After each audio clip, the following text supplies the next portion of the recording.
कांग्रेस विधायक जयवर्धन सिंह ने bulldozer action को सस्ती लोकप्रियता पाने का जरिया बताया है।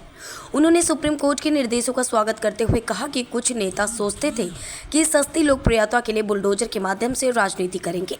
उनके लिए यह अच्छा सबक है। बता दें कि कांग्रेस की किसान न्याय यात्रा को लेकर मध्य प्रदेश के सह प्रभारी और राष्ट्रीय सचिव डॉक्टर चंदन यादव, राघवगढ़ विधायक जयवर्धन सिंह ने बुधवार को राजीव गांधी कांग्रेस भवन गुना में पार्टी नेताओं व पदाधिकारियों की बैठक ली। दोनों नेताओं ने कार्यकर्ताओं से ज़्यादा संख्या में मधुसूदनगढ़ पहुंचने का आह्वान किया। राष्ट्रीय सचिव डॉक्टर चंदन सिंह यादव ने कहा कि केंद्र की मोदी सरकार किसान के हक और अधिकार आसानी से नहीं देगी, इसलिए कांग्रेस को किसानों के हितों में संघर्ष करना पड़ेगा, जिसका शंखनाद मध्य प्रदेश में 20 सितंबर को होने जा रहा है। बैठक के बाद सर्किट हाउस पहुंचे जयवर्धन सिंह ने दैनिक भास्कर के बुलडोजर पॉलिटिक्स के सवाल पर कहा कि मैं सर्वोच्च न्यायालय का आभार व्यक्त करूंगा कि उन्होंने ये आदेश दिया है, क्योंकि जहां भी ऐसा कदम उठाया गया जहां पर कानूनी कार्रवाई न कर सीधा बुलडोजर से ही कार्रवाई की गई थी, वो कहीं न कहीं गैर संवैधानिक थी। हमारे देश को बाबा साहब अम्बेडकर जी ने, पंडित जवाहरलाल नेहरू जी ने, सरदार वल्लभ भाई पटेल जी ने और अनेकों और हमारे जो नेता थे उस समय के, उन्होंने हमारे देश को एक ऐसा संविधान दिया है जिसने हर गलती, हर एक अपराध के लिए कानूनी व्यवस्था होती है, ट्रायल की जाती है और उचित कार्रवाई की जाती है। लेकिन किसी एक विशेष समुदाय के ऊपर या एक ऐसे वर्ग के ऊपर जो शायद सरकार के साथ ना हो या फिर कोई परिवार जो दूसरी पार्टी का हो, उनके खिलाफ ही लगातार बुलडोजर चलाना उचित बात नहीं थी। ये जो आदेश सुप्रीम कोर्ट का आया है, जीत लोकतंत्र की हुई है। इसमें कहीं ना कहीं जो नेता सोचते थे कि सस्ती लोकप्रियता के लिए लगातार बुलडोजर के माध्यम से ये राजनीति करेंगे, उनको अच्छा सबक मिला है। कांग्रेस कमजोर क्यों पड़ती दिख रही है अब?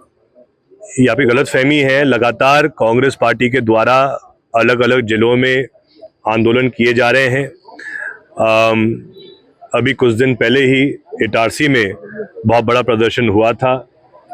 अलग अलग दिन अलग अलग जिलों में कार्यक्रम किए जा रहे हैं किसानों के हित के लिए।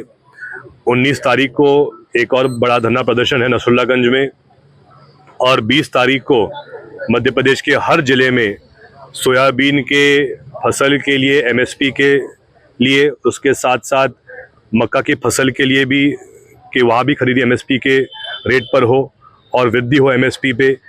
जैसे कि आपको जानकारी है कि हमारे ही प्रदेश के पूर्व मुख्यमंत्री शिवराज सिंह चौहान जी वर्तमान में देश के कृषि मंत्री हैं, लेकिन बहुत अफसोस की बात है, हमें उम्मीद थी कि किसानों की आवाज़ को सुनकर शिवराज सिंह चौहान जी ये घोषणा करेंगे कि पूरे मध्य प्रदेश में और पूरे देश भर में जहां जहां उत्पादन सोयाबीन की फसल का हुआ है वहां पर खरीदी भी 6000 के रेट पर की जाएगी। लेकिन अफसोस की बात है कि उन्होंने भी वहां सिर्फ 4800 रुपये का ही उनने घोषणा की है। लेकिन उसके साथ साथ अभी तक शासन की तरफ से हमें ये जानकारी प्राप्त नहीं हो पाई है कि सोयाबीन की खरीदी के लिए पंजीयन कब से चालू होगा किसानों का।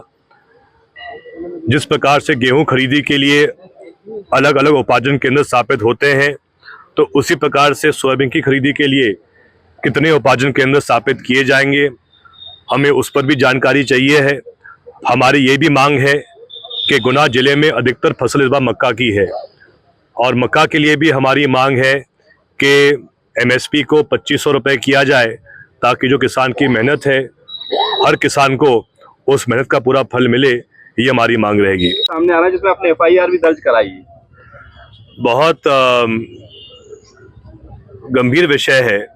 एक तरफ भाजपा के ही सरकार केंद्र में भी है और प्रदेश में भी है, लेकिन सत्ता में होने के बावजूद उनके ही केंद्र मंत्री और प्रदेश के मंत्री हमारे नेता राहुल गांधी जी के खिलाफ जो ऐसी हल्की बयानबाजी कर रहे हैं, इससे ये बात सिद्ध होती है कहीं ना कहीं सत्ता में आने के बावजूद भाजपा का जो आत्मविश्वास है वो पूरा गिर चुका है। और जब कोई भी व्यक्ति का आत्मविश्वास गिरता है, उनका सम्मान गिरता है ऐसी बातों से, जो हल्के बयान दिए हैं रवनीत सिंह बिट्टू जी ने, और एक उत्तर प्रदेश के शायद राज्य मंत्री हैं उनने भी दिए हैं, हम उसकी निंदा करते हैं। मैं ईश्वर से प्रार्थना करता हूं कि दोनों माननीय मंत्रीगण को ईश्वर थोड़ी सद्बुद्धि दे, थोड़ी बहुत वो पूजा पाठ करें ताकि उसे हल्के बयान ना दें, वो शायद ये बात भूल गए हैं कि राहुल गांधी जी वो व्यक्ति हैं जिन्होंने खुद के पिता को, दादी को आतंकवादी हमले में खोया है, जिनके पिता और जिनके दादी इस देश के लिए शहीद हुए थे। और वही राहुल गांधी जी ने हमारे देश की अखंडता के लिए, एकता के लिए भारत जोड़ो यात्रा की थी, एक ही नारे के साथ, नफरत छोड़ो भारत जोड़ो। और अगर उसी राहुल गांधी जी के खिलाफ भाजपा के ही केंद्र मंत्री, राज्य मंत्री ऐसे हल्के बयान देंगे, कहीं ना कहीं जनता को एहसास हो गया है कि भाजपा के नियंत्रण से जो पूरी स्थिति देश भर की है वो फिसल रही है, और इसलिए उनके मंत्री ऐसे हल्के बयान दे रहे हैं। आपने